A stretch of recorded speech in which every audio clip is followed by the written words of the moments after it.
Okay, cool. Even the picture is better too. All right, awesome. You too, because you were a little pixelated too, but you weren't. I could hear your voice. I'll just turn Yeah. it off now.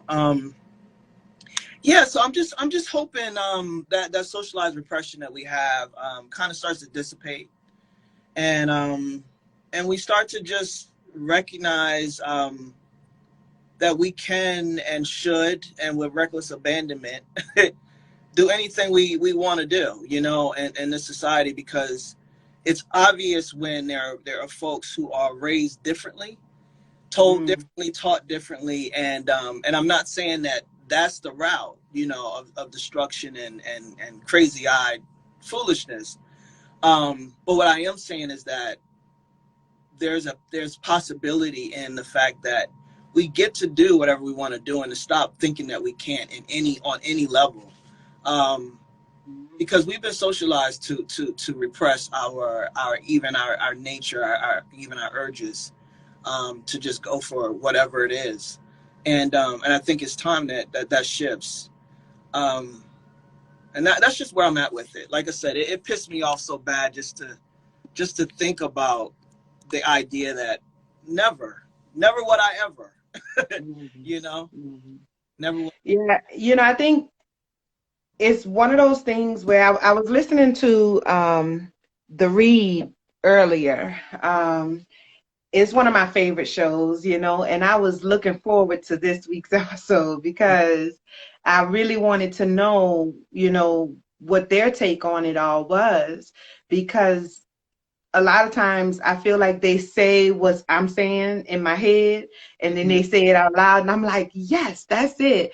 And one of the things that I think it was Kid Fury just really highlighted is that, people keep saying this is not America, this is not who we are. And I'm like, nigga, where y'all been? Y'all ain't seen this? Yeah. This is very much America. This is very much who America is, who America has been.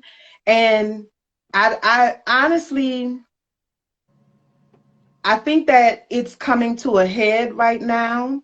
I don't think we're going to see a great deal of change anytime soon, but the structure is beginning to crumble, And I think that's why there's this urgent need on that side for them to fight to hold it because they know it's shaky. They know it's coming down. They done fuck around and let these black folk get educated. Y'all Yeah. done fucked around and let these black people get some money. Y'all to mess around and let these black people open businesses, and y'all other white folk is actually giving them money because they just so fucking awesome. So I think they feel it. They know that the tide is turning. They know that the rain is coming to an end. I think it's going to be a slow and tedious end, Well, but I hear you. I hear you. But I think it's up to us. You know, it's not up to anybody else. It's almost like waiting around for, you know how I feel about that. Waiting around for an opportunity or something to change. That's not up to anybody else but us. So it's really up to us to decide when the power shifts. And I think to your point, we are already doing that in so many ways. But there's so much to do within our own selves and our own community, and be able to see each other as a possibility and not. There's one thing I can't stand in any industry, and we, you know, just to circle it back to podcasting, is that when we see people like Charlamagne the God or Joe Budden or Reed or whomever get these deals or something, and then we say, okay, well, if that's possible for them, it's possible for me. And yes, it is. But what it also says inside of that is that I'll wait for that to happen for me, or I'll try to figure out how I can get there too. When that waiting piece takes us out of the conversation of what we can do right now for ourselves, what we can create right now for ourselves, and we don't have to wait or ask permission to go or be anywhere or create or have anything. And so it's up to us now, and that's why I said that feeling of this socialized repression that we've had from K to 12 to freshman to senior to graduate school, and all these Eurocentric beliefs and teachings that we've had between religion and education, everything, that there's just certain things that we can't do. There's just certain things that we can't consider for ourselves, and owning is one of them. Being able to employ is one of them. Being able to be a conglomerate outside the capitalistic conversation, because I'm not about that life, but I'm here for social economics and all that. But there's just certain socialized repressions that we had, and I think that it's time out for that, you know, in so many ways. And it's time out for waiting for an opportunity somewhere else, when we have every piece we need within our community, within our tribes, and everybody can't go, and all kinfolk and kinfolk got it.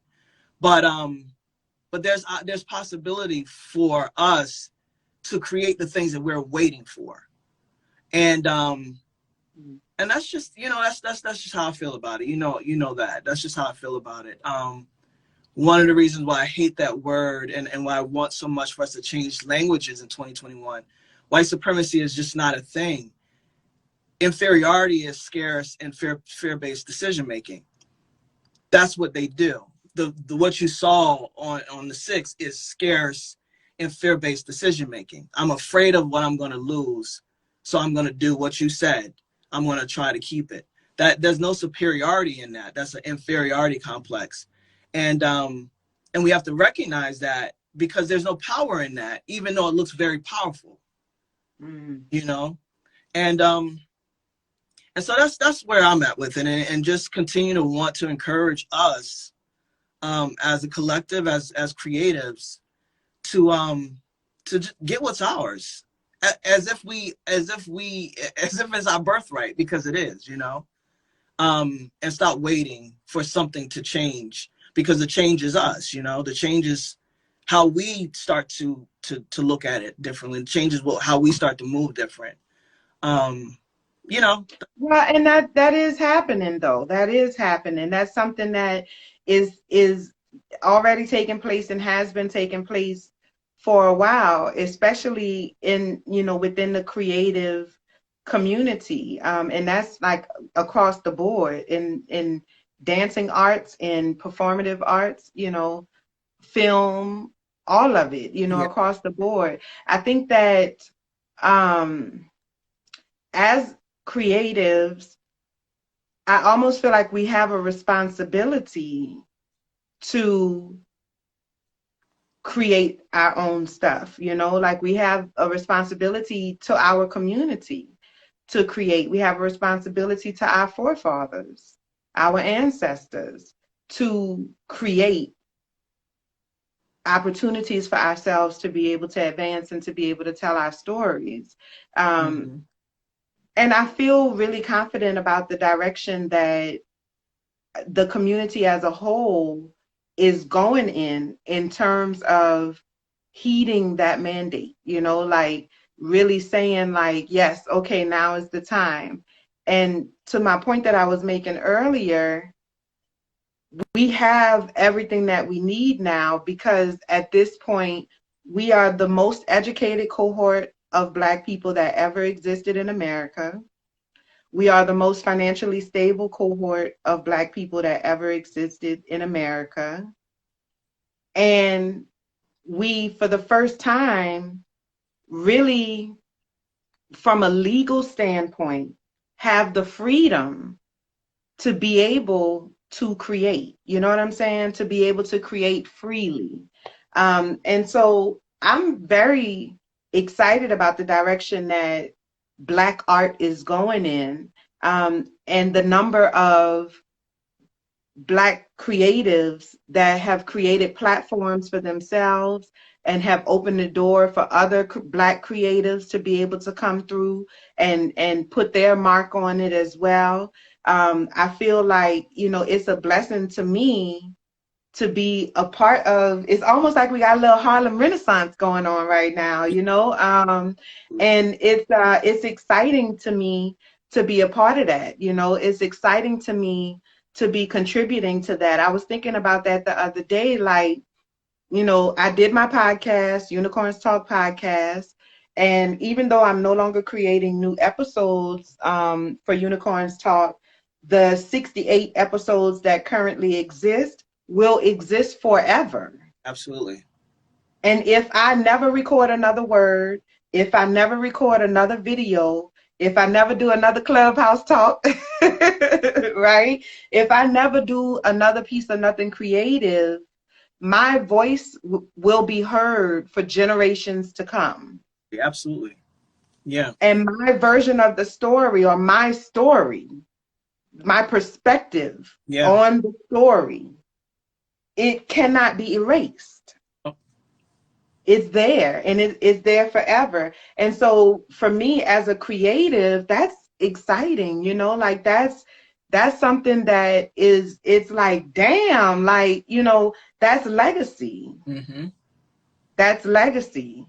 And I choose to use my legacy to enrich my community. I choose to use my legacy to help my people heal, right? And I choose to use my legacy to get us to whatever the next chapter of us as people is. Yeah. Whatever our next chapter is, you know, I'm appreciative of the opportunity to be a part of making that grow, and of, you know, being a catalyst for making that happen, because that's what Black art does. Yeah, absolutely.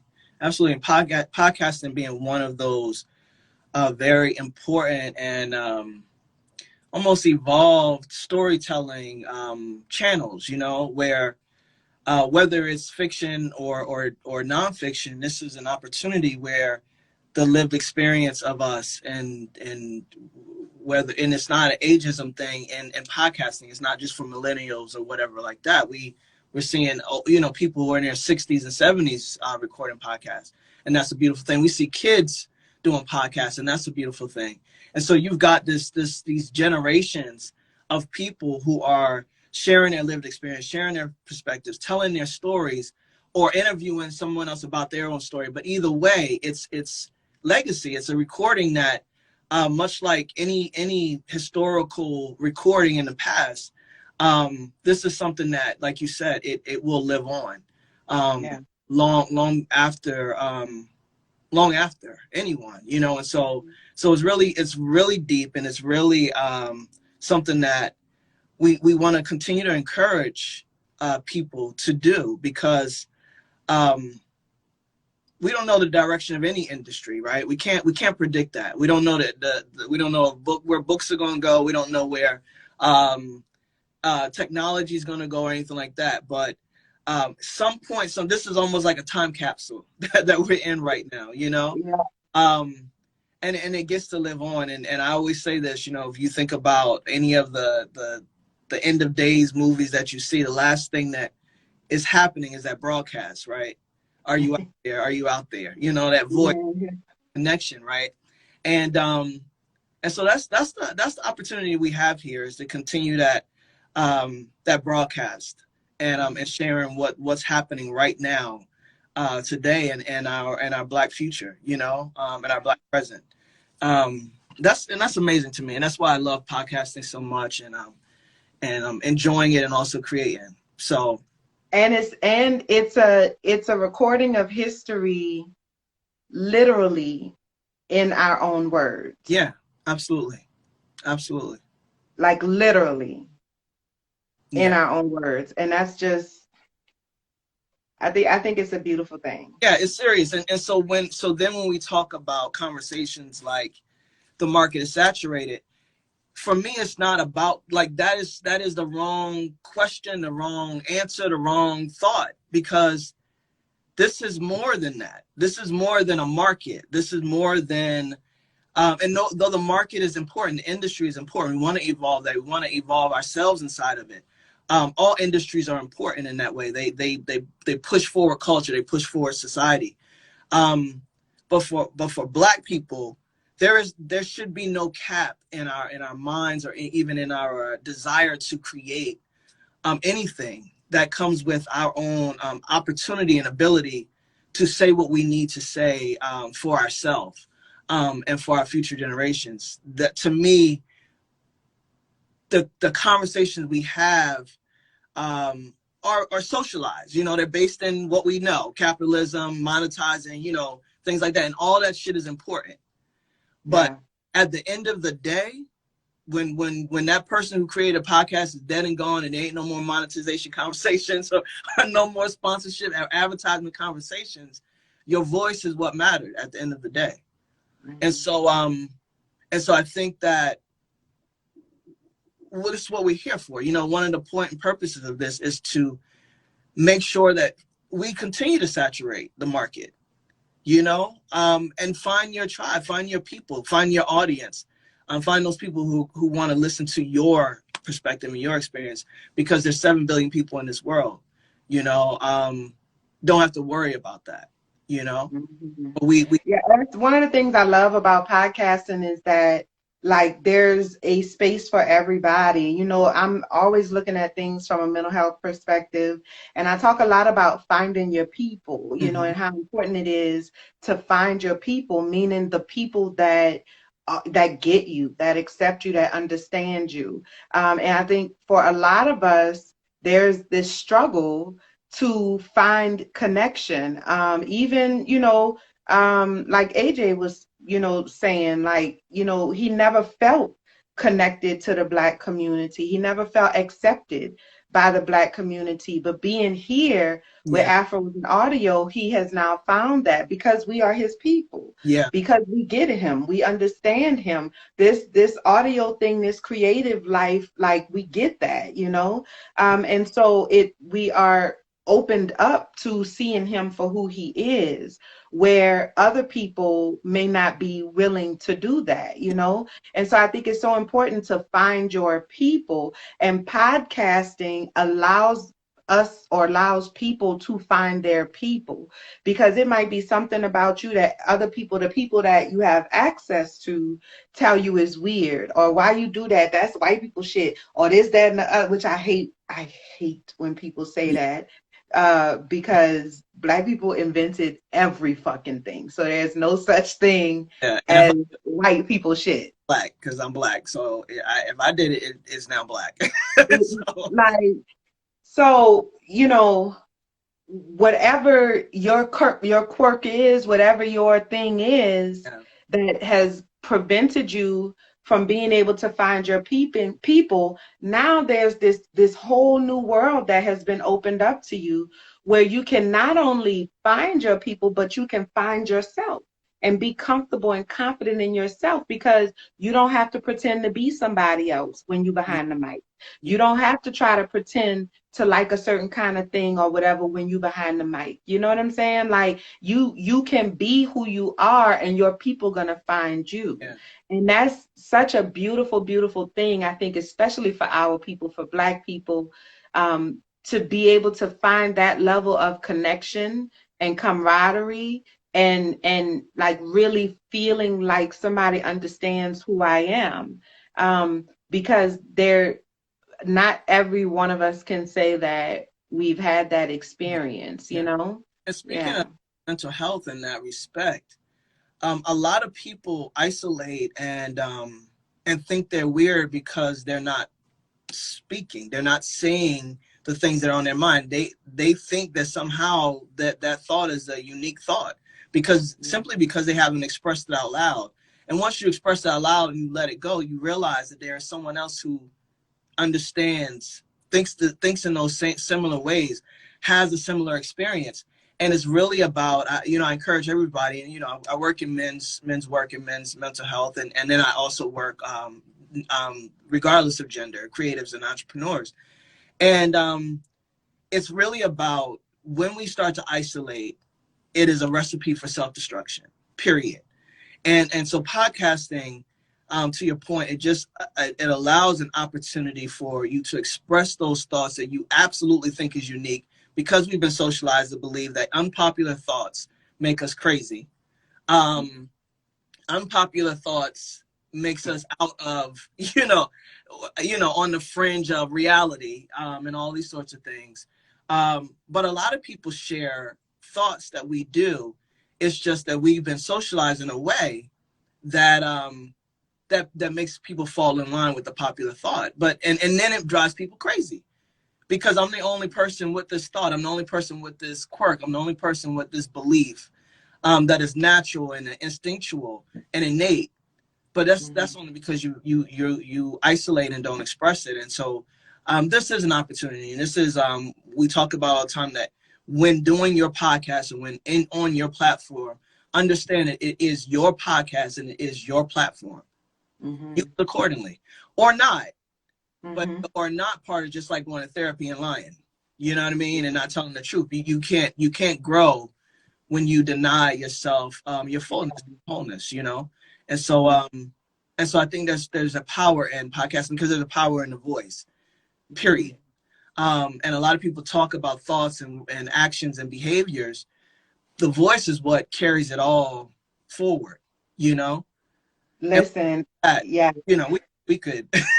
Listen, I am such a huge fan of communication, and that's why anytime somebody try to come at me like I didn't communicate something well, I'm like, well, I'm not too sure about that because I am a great communicator. You know what I'm saying? Like, I'm very intentional about how I communicate things because I believe that communication is so important. And the words that you use, the emphasis that you place on those words, the things that you choose to highlight, you know, like tone and pitch and all of those things. Yeah. Communication is honestly one of the most powerful tools that we possess. And being able to communicate well, no matter what well means for, you know, for Yeah. you, like for your community, communicating well might look differently than communicating well in my community or in my world, you know what I'm saying? Mhm. But being able to communicate effectively is one of the most powerful tools that you can have in your toolbox. And as a podcaster, I think what I hear over and over, what we hear over and over is how people gradually start gaining their confidence. Like, you know, I was so scared when I first got on the microphone, and you know that, like, I think ask anybody and they'll tell you their first podcast episode ever is fucking horrible. You know what I'm saying? Yeah. Nobody has a good first episode. Nobody has a good first episode. And that's because you're doing it scared, which is a whole thing in and of itself, right? But the more you do it, the better you get at your communication, the more confident you get at your communication.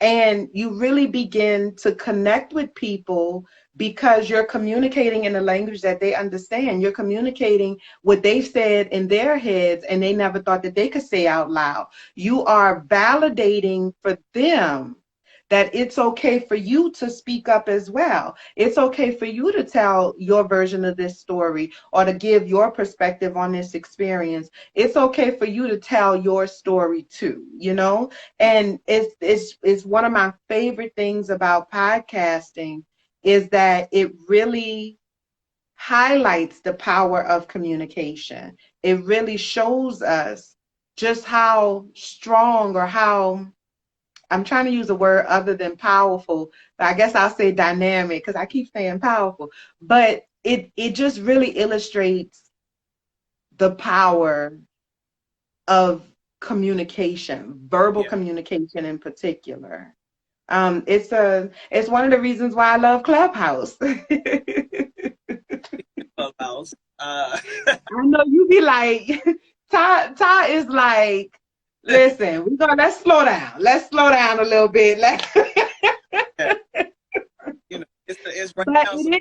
it's one of the reasons why I love Clubhouse, because it prioritizes verbal communication in particular, you know, and verbal communication, it's a game changer. Being able to hear people's voices, like I love doing live streams. I did a live stream last night. I've been doing live streams for 3 or 4 years now. I love doing live streams, but I love doing Clubhouse rooms, because after I say what I need to say, I can get immediate feedback from my audience. I can actually start talking to them and communicating with them. Last night I was in a room on Clubhouse. I only went in one room all day yesterday, and I just really went on there begrudgingly just to see what was going on, you know? And I wandered into this one particular room. They were having a conversation about emotion versus logic. And that's one of my main speaking points. I have lots of ideas around emotion and logic, you know. And there was a young lady who was in that room that after I said whatever I had to offer, that young lady started crying, and she was just talking about her personal experiences with grief and things like that. And I was able to have a back and forth dialogue with her in conjunction with other people in the room who were able to immediately love on her and immediately support her and immediately, you know, encourage her to stay the journey and to, you know, give her tips on how she can be able to move forward. And before I got off that call, I told them, I said, this did not happen by accident. There's nothing you can say to make me believe that. It was something that was necessary in that moment. It was a powerful, powerful moment. Yeah. Yeah, that's important. You know, I'm still, first of all, you know, even this, believe it or not, you know, I'd rather keep my face to myself. So, being on these lives, you know, they just a necessary thing because I love the community and I love the brand and I love you, so I'll do it. But love you too, Ty. Love you too. But you know, I go into Clubhouse and I'll see somebody's and push this invite the speaker for me, and I just blink at it. Nah, not, you know, or I push not yet or something like that because it's just who I am. I'm just a person who rather not. You know, I'm a person who I'm a person who rises to the occasion but avoids the occasion at all costs. So that's just a little fun fact about me. You know what I'm saying? So I'm aware. I am aware. But I know for a fact that, you know, going in there and engaging, because in other aspects of that is what we've been talking about. What I'm doing is withholding, and I'm withholding because of my own conversations, but I'm not withholding for the greater good, you know. And so whenever I'm able to connect, whenever I'm able to speak to a room, same thing. It's touch, moved, and inspired. But I will withhold, and that's my shit, you know, and that's the shit that I need to, you know, that I get to work on. But that's just, you know, it's one of those things. I'm old and grumpy, like I always tell you, and so it's like trying new things is like, oh God, do I have to try this thing? You know. But I'm seeing the value. I really am seeing the value of Clubhouse, and I'm coming around to it in a way that I didn't expect to. And that's really just being open to the possibility and being open to listening to people, because that's important too. You know, there's so many people in this world with so many different experiences and perspective, and to tie it back to podcasting, that's also the point. You know. Yeah. So we've been having you tell them our schedule that we have our conversations on there. Yes. So we, for those of you who are on Clubhouse, please join us in the Afros and Audio Podcast Community Club. It's long, but just type in Afros and Audio, and we're gonna be the first one to show up. Wagwan Africa, I see you down there, sis. So join us in the podcast community club, Afros and Audio Podcast Community Club. We do rooms every Saturday and Monday. Mm-hmm. Yeah, I was about to say Wednesday, but today Wednesday. Wednesday is IG Day. Yeah. On Saturdays we go live at 3 p.m. and on Mondays we go live at 6 p.m. 8:30 8:30 p.m. Yeah. I messed you up, so that's on me. That's not on you. So every Monday we'd go live at 8:30 p.m. Of course, all of these are Eastern times, so adjust accordingly. And we have conversations. It's similar to this, but it's really not, because those conversations are a little bit more structured. We have topics that we're actually discussing, and those topics range all across podcasting, from mindset to tech to technical skills, editing, and all kinds of things like that. Our last conversation we had on Monday, we talked about finding your niche in podcasting. How do you get started and find your niche, the area or the audience that you specifically want to speak to? We had a great conversation around that, and so we're looking for more of us being Black podcasters and audio professionals, to come and, show up with us. You know what I'm saying? Have conversations with us. We are working on a new scheduler that we'll be sending out. We'll send it out maybe in the newsletter. I think I can have that finished for tonight. So we'll send it out in the newsletter. And if you're interested in hosting a podcast, hosting a Clubhouse room with us, then go ahead and sign up for a 15-minute get to know you chat, so that we can have a conversation about it. Let us know what it is you want to talk about. What is your area of expertise? What value do you want to add to the community? And we're going to get it worked out, because not only do we support the community, but we want to elevate the community as well. And so we want to make sure that everybody who has a voice that they want heard has a space to be able to have that voice heard. And we also want to make sure that we're adding value to the people who are on the other side listening. So make sure y'all check the newsletter tomorrow. It's tomorrow, right? It can be whatever day we need it to be, but the intention is tomorrow. It could also be Friday. So it'll be tomorrow. Check the newsletter tomorrow, okay? And if you're interested, go ahead and sign up. But now listen, you got to have something to say. Word. Don't just jump on there and you ain't got nothing to say, all right? Because we're having conversations, we're having a dialogue. And we want to have meaningful conversations about whatever it is that we're talking about. And that's on who? So Mary Had a Little Lamb. All right. If you know. All right. Bet. So one of the other things I wanted to bring up is that over the summer we did a virtual series. It was a lot of fun. We have a lot more logistics to kind of suss out for that. But one of the first things we want to approach is accessibility in podcasting.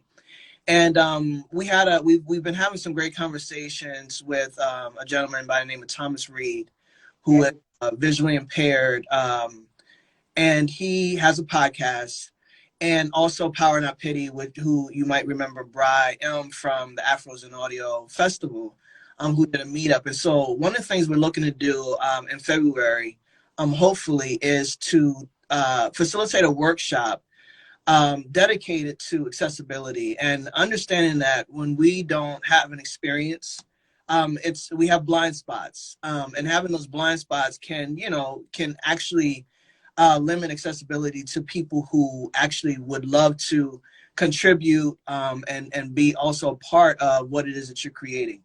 And so the other piece to it, and even though we have learned some things, I'm still in the position where that human nature, when you don't know what to do, sometimes you do nothing at all. And so there are things even right now that we could be doing that would make this more accessible. Our IG Live, our Zooms, our Clubhouse, what have you. That the awareness is just not there yet. And so we want to make sure that we create an awareness so that every person in our community has access to our content. Because that's important. We're missing out on a great deal of audience when we don't make ourselves accessible. So we're going to focus a conversation, a workshop, a how-to on making our podcast, our content that we create, whether it's written or audio or visual, much more accessible to our disabled community. And so that's something we can look forward to. Hopefully in February, we have to work out the logistics and that sort of thing. But that's something that I am really present to and really want to be urgent about creating. And that way, 2021, again, everything gets to look different. We get to start having conversations that move us forward and doesn't keep it looking the same, because that's how society grows. That's how we grow. Is that we start to change the way in which things have been.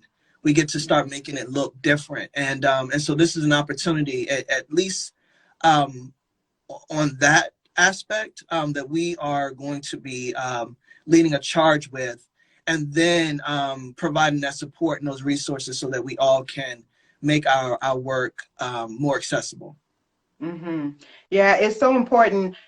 When we first met Thomas and he shared his story, I was just in awe, because he, I think, is the epitome of what we were talking about earlier in terms of, creating uh, spaces that don't currently exist, and you being the one to tell your story. And so when he became visually impaired, that was a whole new thing for him. He wasn't born that way. And Right. so he had to make an adjustment to no longer being able to see. And so he decided that because of the journey or the struggles that he experienced in his own journey of acceptance and things like that, that he wanted to create a space to be able to help other individuals who are visually impaired tell their story and have their voices heard and have their perspectives explored and acknowledged. And I think that's such a beautiful, beautiful thing. And he has plans, like he got all kind of plans for how he really wants to impact his community, but also increase awareness in our community, in the community. And I think it's a beautiful thing. And so, and you already know how I feel about Bri. I think that the fact that it's just a reminder again of how much I fucking love Afros and audio, because we are being intentional about creating those spaces. Mm-hmm. We are being intentional about elevating those voices. And I just really, really want to stress that, because there's a lot of Black podcasting uh, communities out there, and each one serves their own purpose. Each one is a value add to the community. I Absolutely. feel like one of the things that sets us apart is that intentionality around making sure that we show or that we explore the totality of the community. Yeah. Yeah. Absolutely. Absolutely. Yeah. So shout I love it. out. I love it too. I love it too. So shout out to Thomas Reed, whose podcast is Read My Mind podcast, and Bri M, whose podcast is Power Not Pity. And look out for that workshop where we're just gonna provide that support and resource so that we can all get there. We go together, and that's what's important. So yeah, the last piece I wanted to mention was, there have been a lot of different changes in the podcasting world. COVID be damned, there is some things that are still working and moving, and so there are a lot of the apps and the technologies that we currently use that have enhanced their offerings. And so I won't get into all of them because they're not sponsoring us, but right now. but there is Yet. They're not sponsoring us yet. sponsoring us right now yet. But there are definitely we encourage you all. I always say, in order to level up, you have to level up. And that means being aware and knowledgeable about the industry that we're in, right? You want to know what's going on in the podcast industry, because to say you want something is one thing. To actively go out and be intentional, I believe intentionality accelerates processes. Being intentional about getting where you want to go inside the industry means that you want to know what folks are doing and what these different apps and technology and where it's going. So one of the folks that has sponsored us, and we love Lipson and Elsie Escobar so much, and we're hoping to bring her back for 2021 to have a workshop as well. But they're in beta for Lipson 5 right now, and that'll be inside of our newsletter when it goes out tomorrow and or Friday, but possibly tomorrow.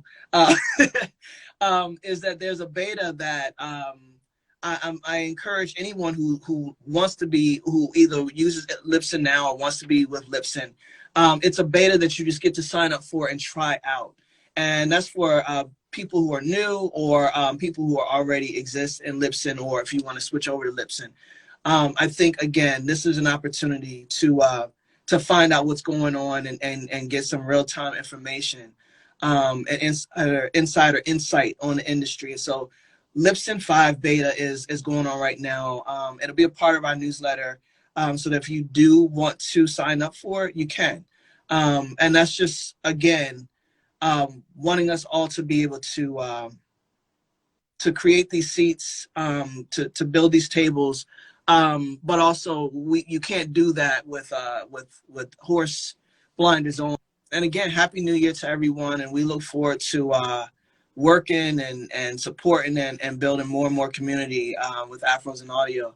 And Latrice, I'll let you take us out. Yeah, thank y'all again, and Happy New Year's. Thank y'all for rocking with us and supporting us and giving us an opportunity to support you over the last 2 years. We only going up from here, and we are so grateful to have each and every one of you along for the ride. Tell a friend, and then tell them to tell 2 friends, and let's go ahead and build out this community, because the community is only as strong as its members, and we already pretty fucking strong, so we just want to get stronger and stronger. And so we love y'all. Make sure y'all join us on Saturday now, 3 p.m. Eastern on Saturday on Clubhouse. We love y'all and we appreciate y'all. And until next time, be well. Be well.